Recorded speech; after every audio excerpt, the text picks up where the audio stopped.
Chapter 36. The Impending Conflict. From the very beginning of the great controversy in heaven, it has been Satan's purpose to overthrow the law of God. It was to accomplish this that he entered upon his rebellion against the Creator, and though he was cast out of heaven, he has continued the same warfare upon the earth. To deceive men and thus lead them to transgress God's law is the object which he has steadfastly pursued. Whether this be accomplished by casting aside the law altogether, or by rejecting one of its precepts, the result will be ultimately the same. He that offends in one point manifests contempt for the whole law. His influence and example are on the side of transgression. He becomes guilty of all. James chapter 2 and verse 10. In seeking to cast contempt upon the divine statutes, Satan has perverted the doctrines of the Bible, and errors have thus become incorporated into the faith of thousands who profess to believe the Scriptures. The last great conflict between truth and error is but the final struggle of the long-standing controversy concerning the law of God. Upon this battle we are now entering, a battle between the laws of men and the precepts of Jehovah, between the religion of the Bible and the religion of fable and tradition. The agencies which will unite against truth and righteousness in this contest are now actively at work. God's holy word, which has been handed down to us at such a cost of suffering and blood, is but little valued. The Bible is within the reach of all, but there are few who really accept it as the guide of life. Infidelity prevails to an alarming extent, not in the world merely, but in the church. Many have come to deny doctrines which are the very pillars of the Christian faith. The great facts of creation as presented by the inspired writers, the fall of man, the atonement, and the perpetuity of the law of God are practically rejected, either wholly or in part, by a large share of the professedly Christian world. Thousands who pride themselves upon their wisdom and independence regard it an evidence of weakness to place implicit confidence in the Bible. They think it a proof of superior talent and learning to cavil at the Scriptures and to spiritualize and explain away their most important truths. Many ministers are teaching their people, and many professors and teachers are instructing their students, that the law of God has been changed or abrogated, and those who regard its requirements as still valid, to be literally obeyed, are thought to be deserving only of ridicule or contempt. In rejecting the truth, men reject its author. In trampling upon the law of God, they deny the authority of the lawgiver. It is as easy to make an idol of false doctrines and theories as to fashion an idol of wood or stone. By misrepresenting the attributes of God, Satan leads men to conceive of him in a false character. With many, a philosophical idol is enthroned in the place of Jehovah, while the living God, as he is revealed in his Word, in Christ, and in the works of creation, is worshipped by but few. Thousands deify nature while they deny the God of nature. Though in a different form, idolatry exists in the Christian world today as verily as it existed among ancient Israel in the days of Elijah. The God of many professedly wise men, of philosophers, poets, politicians, journalists, the God of polished, fashionable circles, of many colleges and universities, even of some theological institutions, is little better than Baal, the sun god of Phoenicia. No error accepted by the Christian world strikes more boldly against the authority of heaven. None is more directly opposed to the dictates of reason. None is more pernicious in its results than the modern doctrine, so rapidly gaining ground that God's law is no longer binding upon men. Every nation has its laws, which command respect and obedience. No government could exist without them. And can it be conceived that the Creator of the heavens and the earth has no law to govern the beings he has made? Suppose that prominent ministers were publicly to teach that the statutes which govern their land and protect the rights of its citizens were not obligatory, that they restricted the liberties of the people, and therefore ought not to be obeyed. How long would such men be tolerated in the pulpit? But is it a graver offense to disregard the laws of states and nations than to trample upon those divine precepts which are the foundation of all government? It would be far more consistent for nations to abolish their statutes and permit the people to do as they please than for the ruler of the universe to annul his law and leave the world without a standard to condemn the guilty or justify the obedient. Would we know the result of making void the law of God? The experiment has been tried. Terrible were the scenes enacted in France when atheism became the controlling power. It was then demonstrated to the world that to throw off the restraints which God has imposed is to accept the rule of the cruelest of tyrants.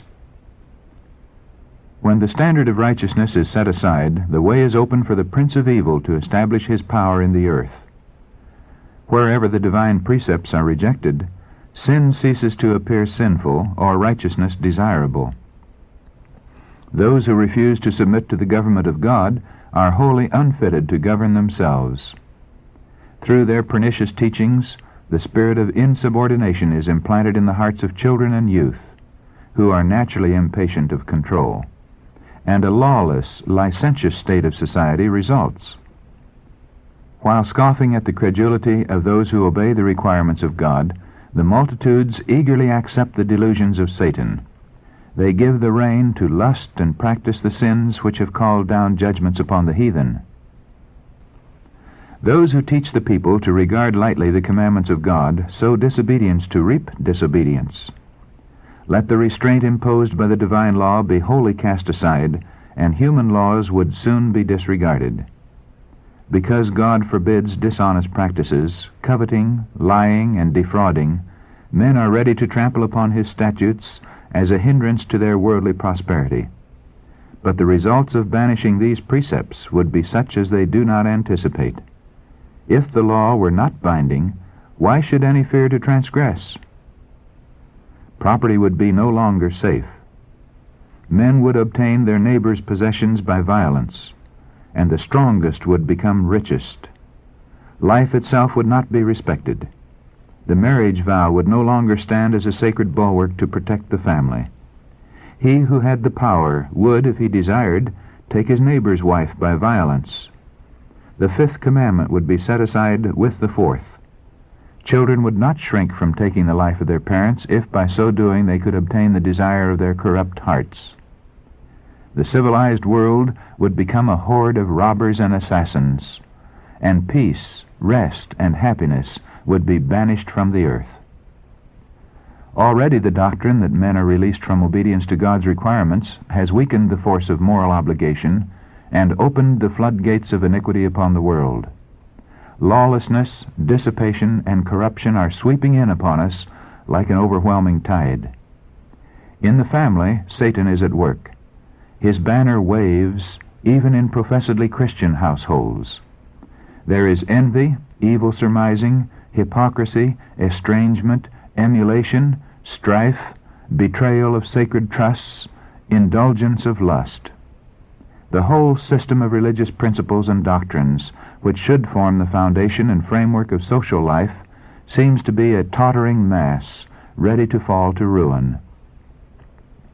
The vilest of criminals, when thrown into prison for their offenses, are often made the recipients of gifts and attentions as if they had attained an enviable distinction.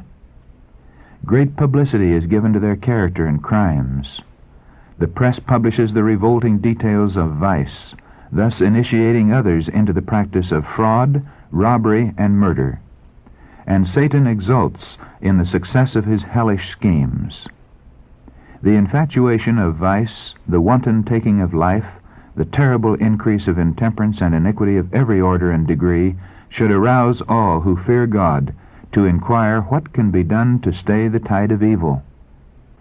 Courts of justice are corrupt.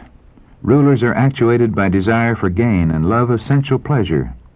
Intemperance has beclouded the faculties of many so that Satan has almost complete control of them. Jurists are perverted, bribed, deluded. Drunkenness and revelry, passion, envy, dishonesty of every sort are represented by those who administer the laws. Justice standeth afar off, for truth is fallen in the street, and equity cannot enter. Isaiah chapter 59, verse 14. The iniquity and spiritual darkness that prevailed under the supremacy of Rome were the inevitable result of her suppression of the Scriptures. But where is to be found the cause of the widespread infidelity, the rejection of the law of God, and the consequent corruption under the full blaze of gospel light in an age of religious freedom? Now that Satan can no longer keep the world under his control by withholding the Scriptures, he resorts to other means to accomplish the same object. To destroy faith in the Bible serves his purpose as well as to destroy the Bible itself. By introducing the belief that God's law is not binding, he as effectually leads men to transgress as if they were wholly ignorant of its precepts. And now, as in former ages, he has worked through the church to further his designs. The religious organizations of the day have refused to listen to unpopular truths plainly brought to view in the Scriptures, and in combating them, they have adopted interpretations and taken positions which have sown broadcast the seeds of skepticism.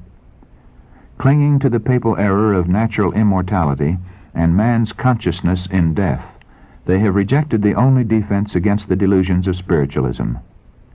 The doctrine of eternal torment has led many to disbelieve the Bible. And as the claims of the fourth commandment are urged upon the people, it is found that the observance of the seventh-day Sabbath is enjoined. And as the only way to free themselves from a duty which they are unwilling to perform, many popular teachers declare that the law of God is no longer binding. Thus they cast away the law and the Sabbath together. As the work of Sabbath reform extends, this rejection of the divine law to avoid the claims of the fourth commandment will become well nigh universal. The teachings of religious leaders have opened the door to infidelity, to spiritualism, and to contempt for God's holy law. And upon these leaders rests a fearful responsibility for the iniquity that exists in the Christian world. Yet this very class put forth the claim that the fast-spreading corruption is largely attributable to the desecration of the so-called Christian Sabbath, and that the enforcement of Sunday observance would greatly improve the morals of society. This claim is especially urged in America, where the doctrine of the true Sabbath has been most widely preached. Here the temperance work, one of the most prominent and important of moral reforms, is often combined with the Sunday movement, and the advocates of the latter represent themselves as laboring to promote the highest interests of society, and those who refuse to unite with them are denounced as the enemies of temperance and reform. But the fact that a movement to establish error is connected with a work which is in itself good is not an argument in favor of the error. We may disguise poison by mingling it with wholesome food, but we do not change its nature. On the contrary, it is rendered more dangerous, as it is more likely to be taken unawares. It is one of Satan's devices to combine with falsehood just enough truth to give it plausibility. The leaders of the Sunday movement may advocate reforms which the people need, principles which are in harmony with the Bible. Yet, while there is with these a requirement which is contrary to God's law, his servants cannot unite with them. Nothing can justify them in setting aside the commandments of God for the precepts of men. Through the two great errors, the immortality of the soul and Sunday sacredness, Satan will bring the people under his deceptions. While the former lays the foundation of spiritualism, the latter creates a bond of sympathy with Rome. The Protestants of the United States will be foremost in stretching their hands across the gulf to grasp the hand of spiritualism. They will reach over the abyss to clasp hands with the Roman power. And under the influence of this threefold union, this country will follow in the steps of Rome in trampling on the rights of conscience. As spiritualism more closely imitates the nominal Christianity of the day, it has greater power to deceive and ensnare. Satan himself is converted after the modern order of things. He will appear in the character of an angel of light. Through the agency of spiritualism, miracles will be wrought, the sick will be healed, and many undeniable wonders will be performed. And as the spirits will profess faith in the Bible and manifest respect for the institutions of the church, their work will be accepted as a manifestation of divine power. The line of distinction between professed Christians and the ungodly is now hardly distinguishable. Church members love what the world loves, and are ready to join with them, and Satan determines to unite them in one body and thus strengthen his cause by sweeping all into the ranks of spiritualism. Papists who boast of miracles as a certain sign of the true church will be readily deceived by this wonder-working power, and Protestants, having cast away the shield of truth, will also be deluded. Papists, Protestants, and worldlings will alike accept the form of godliness without the power, and they will see in this union a grand movement for the conversion of the world and the ushering in of the long-expected millennium. Through spiritualism, Satan appears as a benefactor of the race, healing the diseases of the people, and professing to present a new and more exalted system of religious faith. But, at the same time, he works as a destroyer. His temptations are leading multitudes to ruin. Intemperance dethrones reason, sensual indulgence, strife, and bloodshed follow.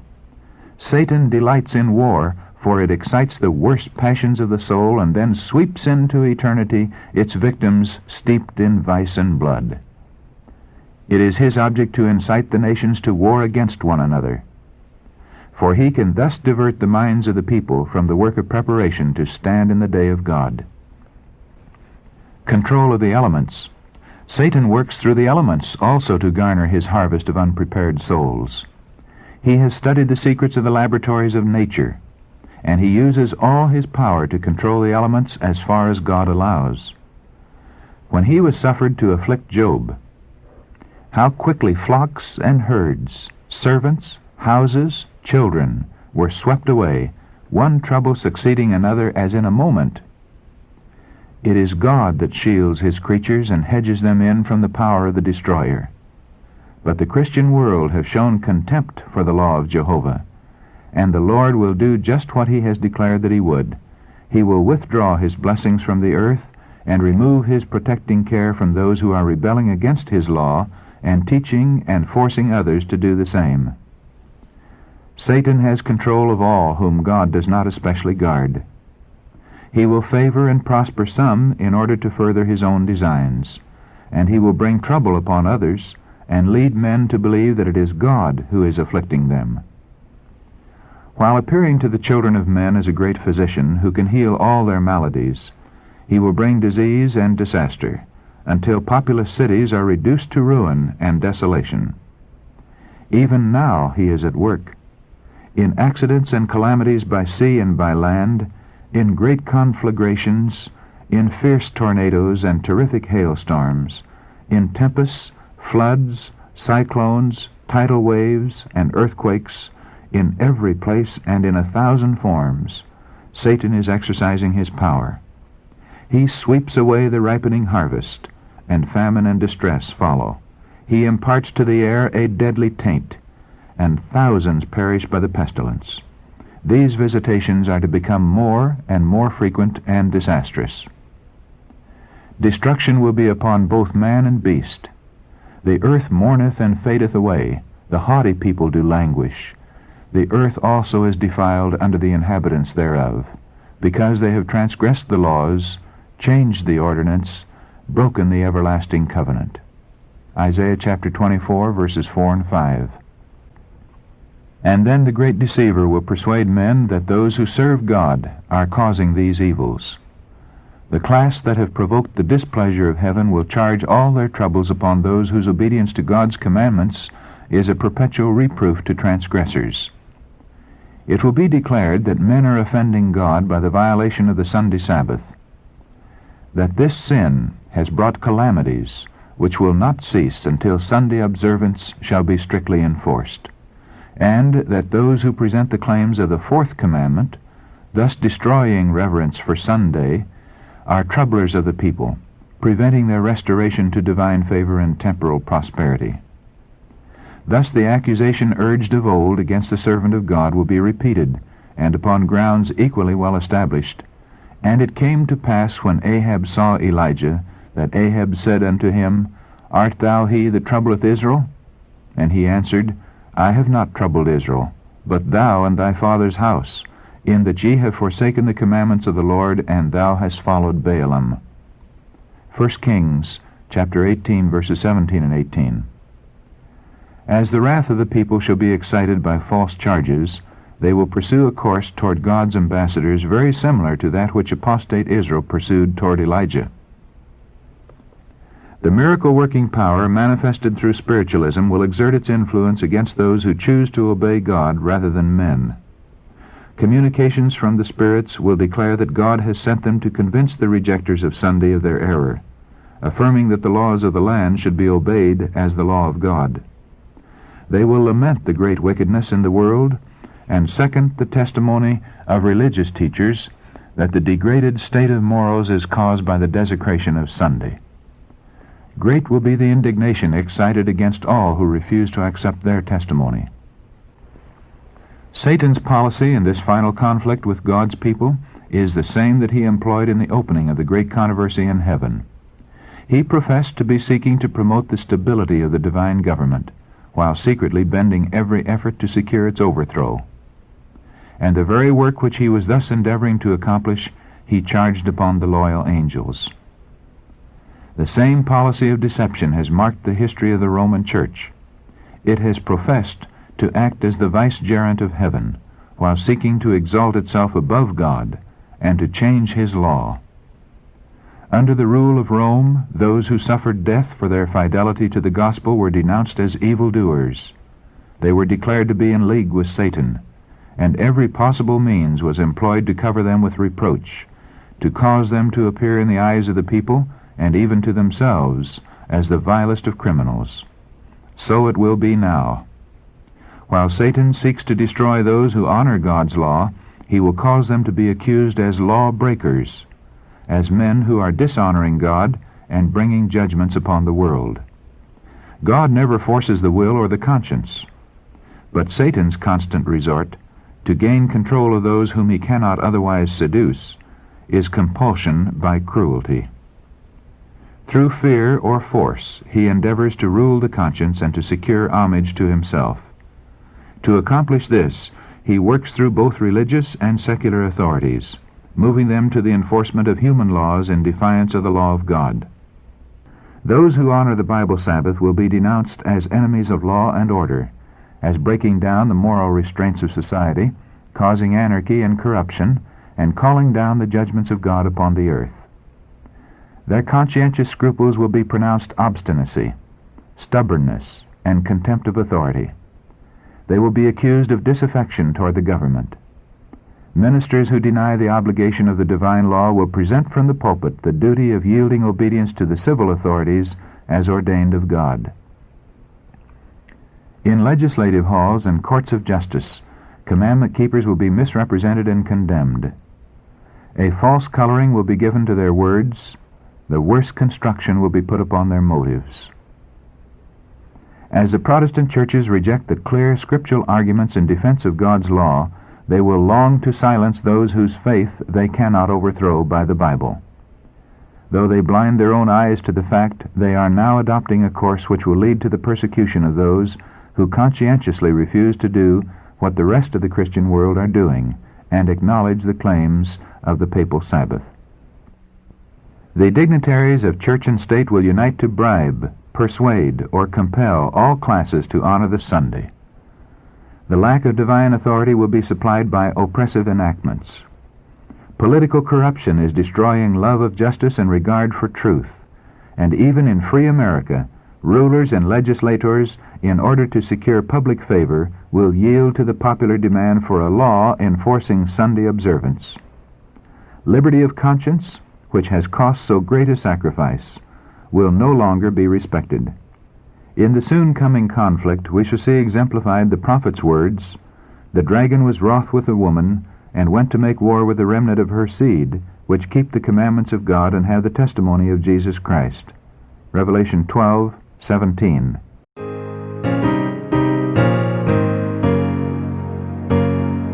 Chapter 36. The Impending Conflict.